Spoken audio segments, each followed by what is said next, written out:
ರಾಜ್ಯದಲ್ಲಿ ಮತ್ತೆ ದಲಿತ ಸಮಾವೇಶದ ಕೂಗು ಕೇಳಿ ಬರ್ತಾ ಇದೆ. ಸಿಎಂ ಉತ್ತರಾಧಿಕಾರಿ ಹೇಳಿಕೆ ಬೆನ್ನಲ್ಲೇ ಬಿಗ್ ಬೆಳವಣಿಗೆಗಳಾಗ್ತಾ ಇದೆ. ರಾಜ್ಯದಲ್ಲಿ ಶಕ್ತಿ ಪ್ರದರ್ಶನಕ್ಕೆ ಮುಂದಾಗ್ತಾ ಇದ್ದಾರೆ ದಲಿತ ನಾಯಕರು. ಡಿಸೆಂಬರ್ ಅಥವಾ ಜನವರಿಯಲ್ಲಿ ದಲಿತರ ಬೃಹತ್ ಸಮಾವೇಶವನ್ನ ನಡೆಸೋದಕ್ಕೆ ಸಿದ್ಧತೆಗಳು ಆಗ್ತಾ ಇದೆ. ಚರ್ಚೆಗಳು ಈ ವಿಚಾರಕ್ಕೆ ಸಂಬಂಧಪಟ್ಟಂತೆ ಆಗ್ತಾ ಇದೆ. ರಾಜ್ಯದಲ್ಲಿ ಚಿತ್ರದುರ್ಗ ಅಥವಾ ದಾವಣಗೆರೆಯಲ್ಲಿ ಸಮಾವೇಶಕ್ಕೆ ಪ್ಲಾನ್ ಅನ್ನ ಮಾಡಿಕೊಳ್ಳಲಾಗ್ತಾ ಇದೆ.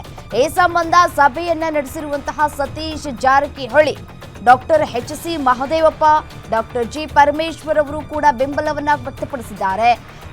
ಮತ್ತೊಂದು ಕಡೆ ಕೆ.ಎಚ್. ಮುನಿಯಪ್ಪ ಕೂಡ ಬೆಂಬಲವನ್ನ ಕೊಟ್ಟಿದ್ದಾರೆ. ಸಮಾವೇಶದ ಮೂಲಕ ಸಿಎಂ ಸಿದ್ದರಾಮಯ್ಯನವರಿಗೆ ಬಲ ತುಂಬುವುದಕ್ಕೆ ಸಿಎಂ ಸಿದ್ದರಾಮಯ್ಯನವರ ಬಣ ಸಿದ್ಧತೆಯನ್ನ ಮಾಡಿಕೊಳ್ತಾ ಇದೆ.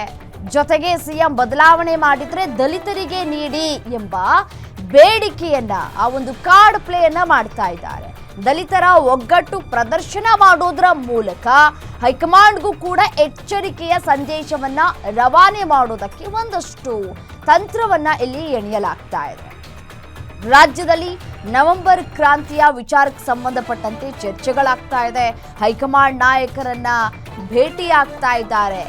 ಹೈಕಮಾಂಡ್ ನಾಯಕರನ್ನ ಭೇಟಿಯಾಗಿ ರಾಜ್ಯದಲ್ಲಿ 50-50 ಸೂತ್ರವನ್ನ ಅನುಕರಣೆ ಮಾಡಬೇಕು ಅನ್ನುವಂತಹ ನಿಟ್ಟಿನಲ್ಲಿ ತಯಾರಿಗಳು ಆಗ್ತಾ ಇದೆ. ಬಟ್ ಒಂದ್ ಕಡೆ ಬಿಹಾರ ಚುನಾವಣೆ ಇರುವಂತಹ ಹಿನ್ನೆಲೆಯಲ್ಲಿ ಹೈಕಮಾಂಡ್ ನಾಯಕರು ಇದ್ಯಾವುದಕ್ಕೂ ಕೂಡ ತಲೆ ಕೆಡಿಸ್ಕೊಳ್ತಾ ಇಲ್ಲ. ಮೊದಲು ಚುನಾವಣೆ ಆಗ್ಲಿ, ಆ ನಂತರ ನೋಡೋಣ ಅಂತ ಹೇಳಿ ಒಂದ್ ಕಡೆ ಹೈಕಮಾಂಡ್ ನಾಯಕರು ಆ ಒಂದು ಚಿಂತೆಯಲ್ಲಿದ್ದಾರೆ. ಮತ್ತೊಂದು ಕಡೆ ನವೆಂಬರ್ 20ಕ್ಕೆ ಸರ್ಕಾರ ರಚನೆಯಾಗಿ 2.5 ವರ್ಷ ಪೂರೈಕೆ ಆಗ್ತಾ ಇದೆ. ಈ ಬೆನ್ನಲ್ಲೇ ಯತೀಂದ್ರ ಸಿದ್ದರಾಮಯ್ಯನವರು ಕೊಟ್ಟಿರುವಂತಹ ಒಂದು ಹೇಳಿಕೆ, ಮುಂದಿನ ಉತ್ತರಾಧಿಕಾರಿ ಸತೀಶ್ ಜಾರಕಿಹೊಳಿ ಅಂತ ಏನು ಈ ಹೇಳಿಕೆಯನ್ನ ಕೊಟ್ಟರು. ಈ ಒಂದು ಹೇಳಿಕೆ ಬೆನ್ನಲ್ಲೇ ಸಾಕಷ್ಟು ಬೆಳವಣಿಗೆಗಳಾಗ್ತಾ ಇದೆ ರಾಜ್ಯ ಕಾಂಗ್ರೆಸ್ನಲ್ಲಿ.